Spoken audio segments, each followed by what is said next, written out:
Salut à tous, bienvenue dans l'Antre. On se retrouve aujourd'hui pour la présentation rapide de ce KP13F signé Kajiworks. Un PA qui peut tirer coup par coup ou en rafale. C'est parti.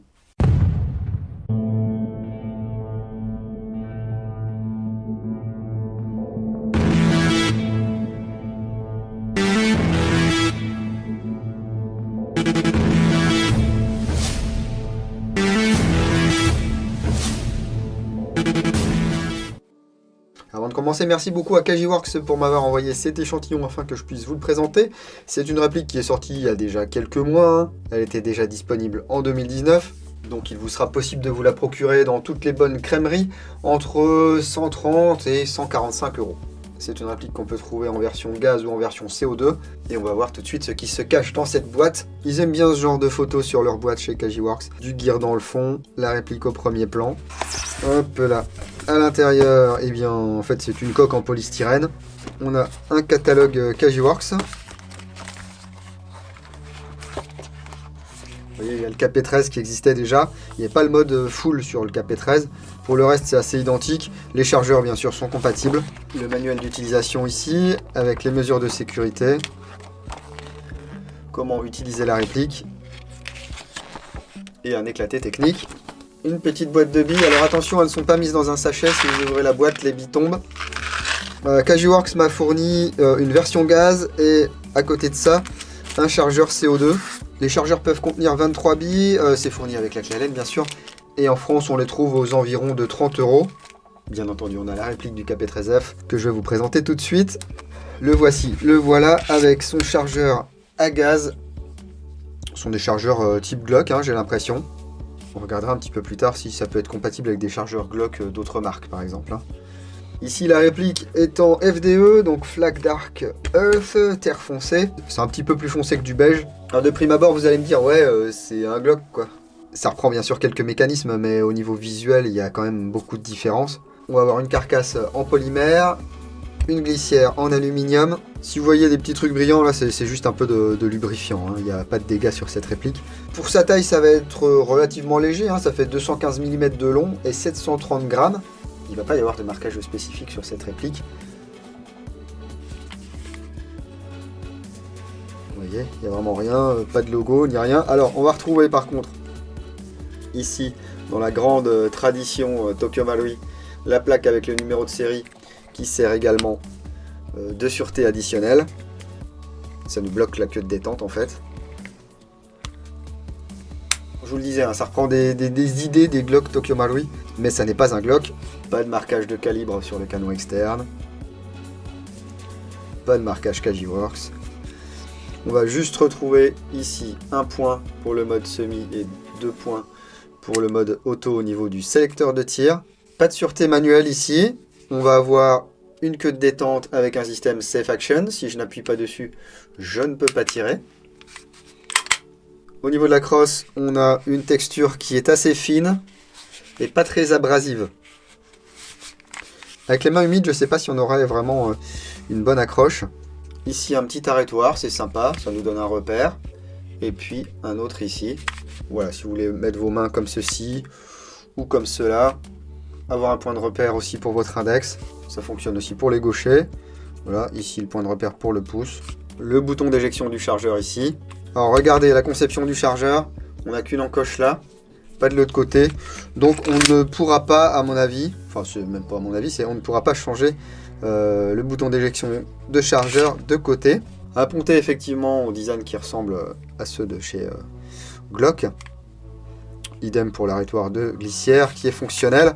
Lorsque vous n'avez plus de billes, vous allez vous retrouver dans cette configuration. Vous remettez un chargeur frais et soit vous power stroquez ou soit vous rabattez l'arrêtoir, hein.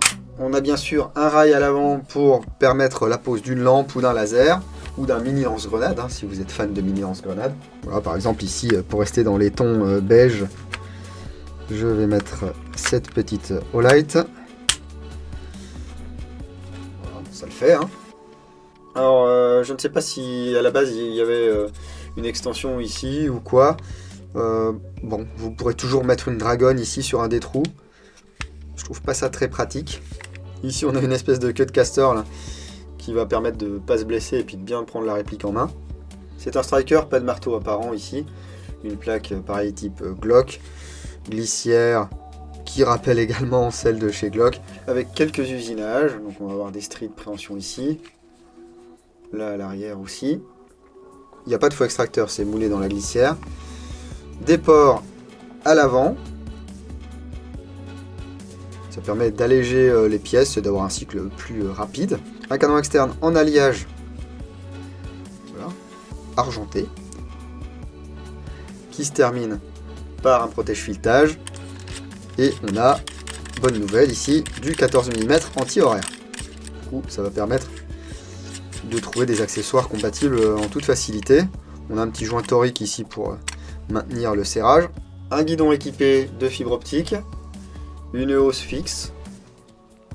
Le sélecteur est relativement ferme. Bon, on n'est pas à l'abri de frotter ou quoi et de passer du coup en full sans le faire exprès. Je vous avoue que pour moi le full sur un PA ça a toujours été un petit peu gadget. Même sur une vraie arme en fait je vois pas trop l'intérêt à moins de mettre ça dans un kit type carabine, vous savez les Roni ou les choses comme ça. Je sais que vous allez me demander si ça rentre dans les holsters Glock. Ici j'ai un IMI défense. Ça force hein. Je pense que c'est dû à cette texture là sur le côté. Voilà, et puis ici aussi, comme c'est proéminent, ça va peut-être pas passer. Moi j'opterais plus pour un holster universel comme celui-ci. Voilà, au moins ça passe. On peut régler ici par la vis pour qu'il y ait moins de jeu. Et puis on n'est pas embêté. Hein. Alors on va voir comment ça kick, que ce soit au gaz ou au CO2. Ah, j'ai pas d'ongle. Miséricorde. Donc on desserre. On insère une cartouche de CO2. On la met légèrement en pression. Et puis on va y aller d'un coup sec, on va pas serrer comme une brute. J'aime bien avoir un gant, moi quand même, quand je fais ça, des fois qu'il y a des fuites. Voilà. Je vais remettre la pièce, tant qu'à faire. Hein. Et puis on va tester un petit peu le kick de cette réplique.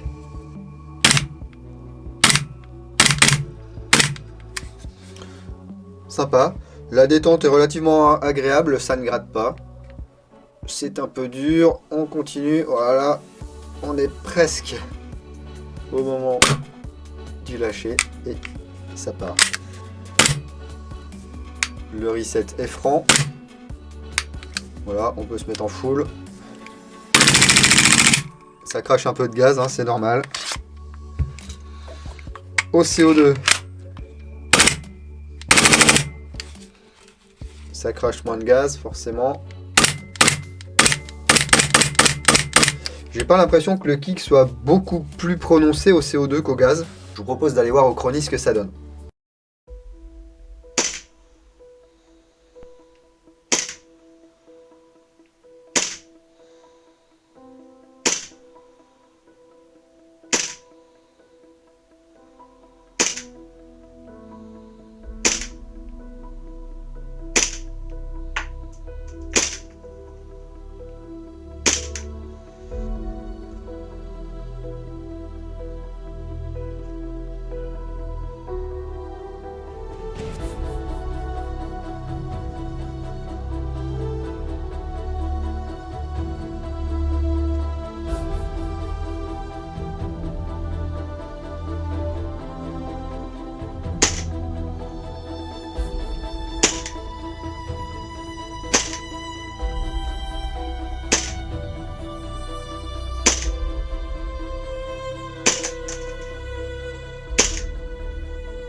Mais écoutez, je suis agréablement surpris, on n'a pas une patate de fou là dans cette réplique. Même au CO2, ça reste raisonnable, ça veut dire qu'on va pouvoir l'amener partout sur nos parties.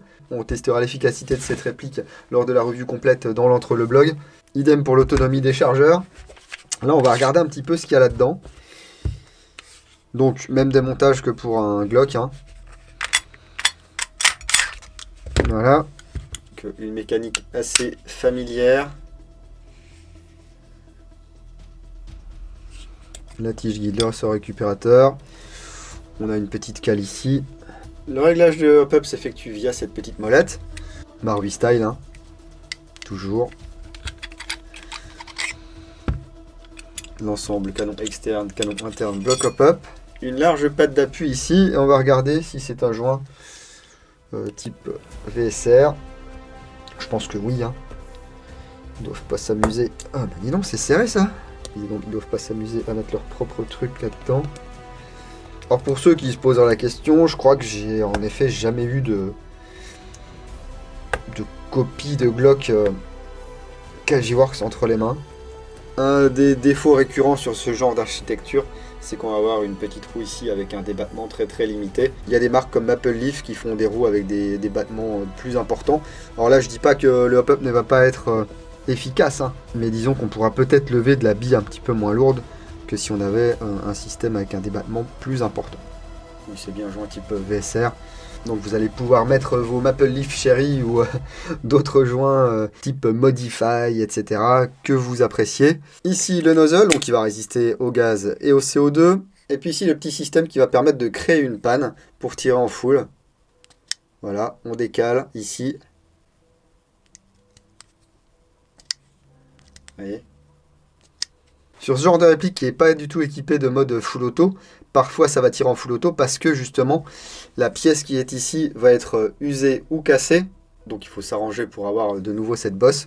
Alors on va remonter tout ça. Le joint est relativement dur, hein. On verra s'il est efficace.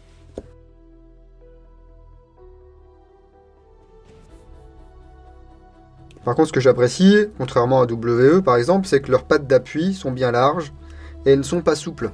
Elles sont bien fermes, elles vont bien appuyer de manière uniforme sur le bourrelet du joint. Sur les répliques WE ou enfin celles qui apprennent un peu cette architecture, type W Custom, etc. C'est pas forcément toujours très très efficace.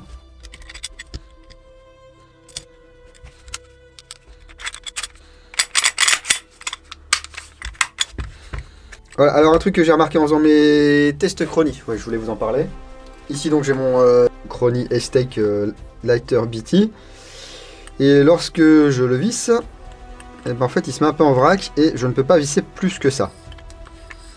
Moi ça m'embête un petit peu. Du coup je vais tester avec un cache-flamme en 14 anti-horaire.